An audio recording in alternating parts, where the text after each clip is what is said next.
Ariane imediatamente saiu da calçada e levou Lucy para o gramado, fazendo-a sentar sobre um dos bancos de madeira ensopados. A paisagem correspondente na Drover deixava claro que ali estavam os atletas em treinamento e aspirantes à Ivy League. Então Lucy sempre evitara passar muito tempo lá. Mas esse campo vazio, com suas traves enferrujadas e empenadas, contava uma história bem diferente. Uma história que Lucy não conseguiria entender facilmente. 3 abutres voaram por cima delas e um vento sombrio chicoteou os galhos nus dos carvalhos. Lucy abaixou o queixo até enfiá-lo dentro da gola alta da blusa. Então, começou Ariane, já conheceu o Rang? Eu achei que o nome dele era Ken. Não estamos falando dele, interrompeu Ariane rapidamente. Estou falando do ser não identificado lá dentro. Ariane indicou com a cabeça a sala onde deixaram o atendente assistindo TV. O que você acha? Homem ou mulher? Mulher? Respondeu Lucy hesitantemente. Isso é um teste? Ariane abriu um sorriso. O primeiro de muitos. E você passou. Pelo menos eu acho. O sexo da maioria dos funcionários aqui é um debate infinito, que atravessa a escola. Não se preocupe, vai acabar gostando da brincadeira. Lucy achou que Ariane estava brincando. Se fosse mesmo o caso, legal. Mas isso tudo era tão diferente de Dover. Na antiga escola, os futuros senadores engomadinhos com suas gravatas praticamente deslizavam pelos corredores numa calma de boas maneiras típica de gente rica, que parecia cobrir tudo e todos. Muitas vezes, os alunos da Dover lançavam a Lucy um olhar superior que dizia: não suje as paredes brancas com seus dedos. Ela tentou imaginar ele lá, descansando nas arquibancadas, cantando uma piada suja com sua voz alta e sarcástica. Lucy tentou imaginar o que Kylie acharia de Ariane. Não havia ninguém como ela na Dover. Ok, desabafa, exigiu Ariane, sentando-se na parte mais alta da arquibancada e acenando para que Lucy sentasse junto a ela. O que você fez para vir parar aqui? O tom de voz de Ariane era brincalhão, mas subitamente Lucy precisou se sentar. Era ridículo, mas meio que esperava passar pelo primeiro dia de aula assim que o passado esgueirasse e interferisse em sua aparente tranquilidade. É claro que pessoas ali queriam saber. Ela podia sentir o sangue pulsando em suas têmporas. Isso acontecia sempre que tentava se lembrar, realmente se lembrar daquela noite. Nunca tinha parado de sentir culpa pelo que acontecera com Trevor, mas também não tentava não se prender às sombras, que agora eram as únicas coisas que conseguia lembrar dos acidentes. Aquelas coisas escuras e disformes sobre as quais não poderia contar para ninguém. Pensando bem, ela começara a contar para Trevor sobre a presença estranha que tinha sentido naquela noite, sobre as sombras retorcidas acima de suas cabeças ameaçando destruir a noite perfeita dos dois. É claro, já era tarde demais. Trevor se fora, seu corpo queimado e irreconhecível. E Lucy ela era a culpada? Ninguém sabia sobre as formas sombrias que às vezes via na escuridão. Elas sempre a visitaram, iam e vinham há tanto tempo que Lucy não conseguia se lembrar da primeira vez em que as viu. Mas lembrava a primeira vez que percebeu que as sombras não pareciam para todo mundo. Ou melhor, para ninguém a não ser a ela. Quando tinha 7 anos, sua família estava de férias e ela e os pais tinham ido passear de barco. Era quase pôr do sol quando as sombras começaram a reagir acima da linha da água, o que a fez virar e perguntar: O que você faz quando elas chegam, papai? Por que não tem medo dos monstros? Não existiam monstros, seus pais garantiram, mas a repetida insistência de Lucy sobre a presença de alguma coisa trêmula e negra tinha custado a ela várias consultas com o oftalmologista, depois de óculos de grau e em seguida consultas com o otorrino, quando Lucy cometeu o erro de descrever o rouco som de sopro que as sombras às vezes emitiam. Então, terapia e mais terapia e finalmente receitas para remédios antipsicóticos.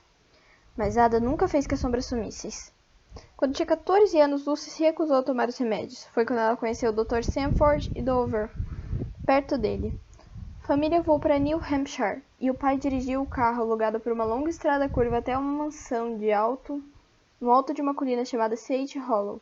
Obrigaram Lucy a ficar em frente a um homem de jaleco e perguntaram para ela se ainda tinha visões. De mãos dadas com os pais, ela podia sentir que suavam, as sobrancelhas franzidas com medo que houvesse alguma coisa terrivelmente errada com a filha. Ninguém veio falar que, se não dissesse ao Dr. Sanford o que queriam que dissesse, talvez tivesse que visitar Shed Hollow muito mais vezes.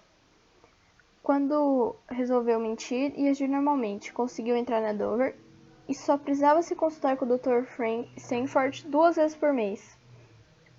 Lucy teve a permissão para parar com aqueles remédios horríveis à medida que começou a fingir que não via mais as sombras, mas ainda não conseguia controlar quando elas apareciam. Tudo o que sabia é que os lugares que sembravam serviço às sombras no passado, florestas densas, águas escuras, tornaram-se lugares que Lucy evitava a qualquer custo. Tudo o que sabia é que, quando as sombras chegam, eram geralmente acompanhadas por um frio arrepio por debaixo da pele, uma sensação de enjoo diferente de tudo. Ela se balançou para frente e para trás num dos bancos e pressionou as têmporas com um polegar e dedos médios. Se quisesse sobreviver a esse primeiro dia, tinha que enterrar seu passado no canto mais profundo de sua mente. Ela não aguentava sondar as lembranças daquela noite quando estava sozinha. De jeito nenhum conseguiria contar a todos só os detalhes sórdidos para uma estranha, esquisita e maluca. Em vez de responder, Lucy observou Ariane, que estava deitada no banco com os enormes óculos escuros que cobriam grande parte de seu rosto. Era difícil dizer, mas ela devia estar observando Lucy também, porque depois de um segundo ela levantou num pulo da arquibancada e sorriu. Corta meu cabelo igual o seu, disse. O quê? Lucy arfou. Seu cabelo é lindo! Era verdade. Ariane tinha cabelos longos e pesados, como os que Lucy sentia falta desesperadamente. Suas ondas, apesar de ainda não estar longo o suficiente, largas e negras, brilhavam sobre o sol, com leves reflexos vermelhos. Lucy colocou o cabelo atrás das orelhas, então ele simplesmente pulava de volta para o lugar. Lindo e chato, respondeu Ariane. O seu sexo moderno. E eu quero. Tudo bem, disse Lucy. Aquilo era um elogio? Ela não sabia se devia se sentir lisonjeada ou nervosa pelo jeito que Ariane achava que podia ter tudo o que queria, mesmo se pertencesse a outra pessoa. Onde vamos arranjar? Tchan, tchan! Ariane procurou uma bolsa e tirou um canivete suíço rosa que Gabe jogara na caixa de materiais perigosos. Qual o problema? Ela perguntou, vendo a reação de Lucy. Sempre deixo minhas mãos leves trabalharem no dia que os novos alunos chegam. Só de pensar nisso me faz suportar os dias no acampamento de verão Sword Cross. Você passou o verão todo aqui? Lucy estremeceu. Falando como uma verdadeira novata. Provavelmente você está esperando as férias da primavera também. Ela passou o canivete para Lucy. Não temos permissão para sair desse inferno. Nunca. Agora corta. E os vermelhos? Lucy perguntou, olhando em volta com a lâmina na mão. Com certeza veio a câmera em algum lugar. Ariane balançou a cabeça. Me recuso a conviver com medrosos. Vai encarar ou não? Lucy sentiu. E não me diga que nunca cortou o cabelo antes. A Ariane pegou o canivete suíço de volta e puxou a tesourinha e devolveu. Sem mais uma palavra, até a hora de me dizer como fiquei incrível. Dentro da banheira de seus pais, Lucy tinha prendido o restante de seu cabelo comprido no rabo de cavalo, desgrenhado, antes de cortar tudo de uma vez. Lucy tinha certeza que deveria existir alguma maneira mais estratégica de se cortar o cabelo, mas como sempre evitou o cabeleireiro de tesoura, decepar o rabo de cavalo era tudo o que sabia fazer. Lucy segurou o cabelo de Ariane com as mãos, prendeu-o com o elástico que costumava estar em seu pulso e segurou com firmeza. Começou a cortar. O rabo de cavalo caiu aos seus pés, fazendo Ariane engasgar e olhar para trás. Ela pegou os restos de seu cabelo contra o sol. O coração de Lucy se apertou com aquela cena. Ainda sofria pela perda de seu próprio cabelo e todas as outras perdas que aquilo simbolizava. Mas Ariane apenas deu um pequeno sorriso. Ela passou os dedos pelo rabo de cavalo mais uma vez e então jogou-o dentro da bolsa. Legal, disse. Pode continuar. Ariane, Lucy sussurrou antes mesmo de conseguir se conter. Seu pescoço está todo marcado? Ariane completou. Pode dizer. A pele do pescoço de Ariane, da parte de trás da orelha esquerda até a clavícula, estava retalhada por cicatrizes marmorizadas e brilhantes. A mente de Lucy se voltou para Trevor, para aquelas fotos horríveis. Nem seus pais conseguiam olhar para ela depois de verem aquilo. Estava difícil olhar para Ariane agora. Ariane segurou a mão de Lucy e a apertou contra a pele do pescoço. Era quente e fria ao mesmo tempo, macia e áspera. Não tenho medo delas, disse Ariane. E você? Não, disse Lucy, apesar de desejar que Ariane tirasse a mão para que Lucy pudesse tirar dela também. Seu estômago se revirou quando imaginou se era assim que a pele de Trevor tinha ficado ao toque. Você tem medo de quem realmente é, Lucy? Não, Lucy repetiu rapidamente. Devia ser tão óbvio que estava mentindo. Ela fechou os olhos. Tudo o que queria era que Sword Cross fosse um recomeço, um lugar para onde as pessoas não olhassem para ela do jeito que Ariane estava olhando. Nos portões da escola, naquela manhã, quando seu pai sussurrou o lema da família Price em seu ouvido, os Price nunca desistem, isto parecia ser possível, mas Lucy já estava se sentindo tão cansada e exposta. Ela tirou a mão. Então, como aconteceu? Perguntou, olhando para baixo. Lembra como não pressionei você quando ficou muda em te responder o que aprontou para vir para cá? Perguntou Ariane, erguendo as sobrancelhas. Lúcia assentiu. Ariane indicou a tesoura. Deixa certinho aí atrás, tá bem? Quero ficar bem bonita. Quero ficar parecida com você. Mesmo se tivesse o mesmo corte de cabelo, Ariane ainda parecia uma versão bastante mal nutrida da outra garota. Enquanto Lúcia tentava igualar o primeiro corte de cabelo que já fizera na vida, Ariane explicou as complexidades da vida na Sword Cross. Aquele conjunto de células ali é Agustine. É onde temos os chamados eventos sociais nas noites de quarta. E em todas as aulas, explicou apontando para um prédio cor de dentes amarelados, 2 prédios à esquerda do dormitório. Parecia ter sido desenhado pelo mesmo sádico que projetou Pauline. Era um quadrado triste, uma fortaleza triste, protegida pelos mesmos arames farpados e barras nas janelas. Uma bruma cinzenta e sobrenatural escondia as paredes como um musgo, tornando impossível ver se tinha alguém por lá. Um aviso útil, continuou Ariane. Vai odiar as aulas aqui. Não seria humana se não odiasse. Por quê? O que tem de tão ruim nelas?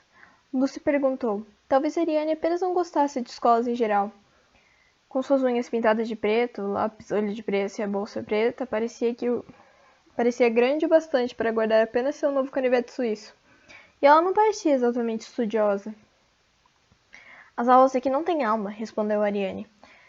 Pior ainda, elas sugam a sua. Dos 80 alunos nesse lugar, eu diria que só sobraram umas 3 almas. Ela levantou os olhos. Ainda intactas, pelo menos. Isso não parece muito promissor, mas Lucy estava pensando em outra parte da resposta de Ariane.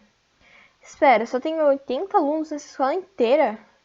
No verão, antes de ir para Dover, Lucy tinha estudado intensamente um extenso guia para novos alunos, memorizando todas as estatísticas. Mas tudo o que ela descobrira até agora sobre a Sword Cross tinha surpreendido, fazendo perceber que viera para a escola completamente despreparada. Ariane assentiu, fazendo Lucy acidentalmente cortar um pedaço de cabelo que queria deixar. Ops, talvez Ariane não notasse. Ou talvez fosse apenas achar moderno. 8 turmas com 10 alunos cada. E você acaba conhecendo todo mundo bem depressinha, disse Ariane, e vice-versa. Entendi, concordou Lucy, mordendo o lábio inferior. Ariane estava brincando, mas Lucy perguntou se estaria sentada ali, com aquele sorrisinho tranquilo de seus olhos azuis claros, se soubesse exatamente a história de Lucy. Quanto mais tempo ela conseguisse manter seu passado encoberto, melhor para ela. É melhor ficar longe dos casos perdidos. Casos perdidos? Alunos com pulseiras de dispositivo de localização, explicou Ariane. Cerca de 1/3 dos estudantes. E eles são quem? Eles são pessoas com quem não vai querer mexer, acredite em mim. Bem, e o que foi que eles fizeram? Lucy quis manter sua própria história em segredo. Não estava gostando de Ariane estar tratando como ingênua. O que quer os outros tenham feito não podia ser muito pior do que o que todo mundo dizia de Lucy que tinha feito. Ou podia. Afinal, ela não sabia quase nada sobre aquelas pessoas, nem sobre o lugar. O futuro despertava um frio no fundo de seu estômago, um medo. Ah, você sabe, Ariane arrastou a voz. Apoiaram foram cúmplices de atos terroristas, esquartejaram seus pais e os assaram no palito. Ela se virou para piscar a Lucy. Cale a boca, respondeu Lucy. Tô falando sério. Esses psicopatas são sobre situações muito piores do que o resto dos ferrados aqui. Chamamos esse pessoal de os algemados. Lucy riu, com um tom dramático da voz de Adriane. O seu corte de cabelo está pronto, anunciou, passando as mãos pelos cabelos de Ariane para fofar um pouco. Na verdade, estava bem legal. Maneiro! Exclamou Ariane. Ela se virou para olhar para Lucy. Quando passou seus dedos pelo cabelo, as mangas de seu suéter preto enrolaram na Lucy. E Lucy viu de relance uma pulseira preta, cheia de taxas prateadas, e no outro pulso, uma pulseira que parecia mais mecânica. Ariane viu a direção de seu olhar e ergueu as sobrancelhas malhosamente. Eu disse, totalmente psicopatas. Ela sorriu. Vamos lá, vamos terminar o tour. Lucy não tinha muita escolha. Desceu das arquibancadas atrás de Ariane se curvando, enquanto um dos abutres voou perigosamente baixo. Ariane, que não pareceu perceber, apontou para uma igreja coberta por líquen, a área direita da coletiva. Por aqui vai encontrar o nosso magnífico ginásio, apresentou usando um tom de voz analasado de guia turística. Sim, para um olho desacostumado parece uma igreja. Costumava ser. Estamos no inferno da arquitetura de segunda mão, aqui na Sword Cross. Alguns anos atrás, o psiquiatra obcecado por exercício apareceu discursando sobre adolescentes hipermedicados estarem arruinando a sociedade. Ele doou uma tonelada de dinheiro para transformar a igreja numa academia. Agora, os nossos poderes que nos governam acham que podemos lidar com nossas frustrações de uma maneira mais natural e positiva. Lucy grunhiu, sempre odiou as aulas de educação física. Você é uma das minhas, Ariane simpatizou. O treinador Dante é do mal. Enquanto Lucy tentava alcançá-la, absorveu o resto do espaço. Os terrenos da Dover tinham sido tão bem arrumados, limpos e ponteados, árvores cuidadosamente podadas e dispostos em intervalos regulares. A Sword Cross parecia ter sido jogada ali, abandonada no meio de um pântano. Salgueiros gotejantes se inclinavam para o chão, e plantas cresciam pelas paredes aos montes. E, a cada 3 passos que elas davam, ouviam esguichos no chão. E não era só a aparência do lugar. Cada vez que inspirava, o ar úmido ficava preso nos pulmões de Lucy. Só de respirar na Sword Cross, ela se sentia afundando em areia movediça. Aparentemente, os arquitetos aqui ficaram divididos sobre como reciclar o estilo das velhas academias militares. O resultado é que acabamos com uma escola metade penitenciária, metade câmara de tortura medieval. E sem jardineiro, disse Ariane, chutando o lodo de seus coturnos. Que nojo. Ah, e ali é o cemitério. Lucy seguiu o dedo de Ariane, que apontava para a esquerda, passando pelo dormitório. Uma camada ainda mais grossa de neblina cobriu o espaço de terra cercada por muros. Estava cercada de 3 lados por uma floresta densa de carvalhos. Não era possível ver o que havia dentro do cemitério, que parecia quase estar afundando no chão, mas podia sentir o cheiro podre e o coro de cigarras cantando nas árvores. Por um momento, ela pensou ter visto o açoite escuro das sombras quando piscou. Elas sumiram. Aquilo é um cemitério? É, aqui era uma academia militar há muito tempo, na época da Guerra Civil. Então, era ali que enterravam todos os mortos. E arrepiante, por Deus, disse Ariane fingindo um sotaque sulista. Fede até os céus. Então piscou para Lucy. A gente passa o tempo observando aqui. Lucy observou Ariane para ver se ela estava brincando. Ariane apenas deu de ombro. Ok, isso foi só uma vez. E depois foi depois de uma gigantesca farmapalusa. Agora estava aí uma palavra que Lucy não reconhecia. Ahá! Ariane riu. Vi uma luzinha se acendendo aí. Então, afinal, alguém está em casa. Bem, Lucy, minha cara, você pode ter ido a festas de colégios particulares, mas nunca vi uma festinha como as que os alunos de reformatório fazem. E qual é a diferença? Perguntou Lucy, tentando esconder o fato que, na verdade, nunca tinha ido a uma festa grande da Dover. Vai ver.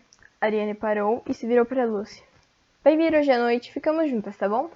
Ela surpreendeu Lucy pegar sua mão. Promete? Mas achei que você tinha dito para eu ficar longe dos casos perdidos. Lucy brincou. A regra número 2. Não acredite em nada do que eu falo. Ariane riu sacudindo a cabeça. Sou oficialmente louca. Ela começou a correr de novo e Lucy a seguiu. Espere, qual é a regra número 1 mesmo? Não fique para trás!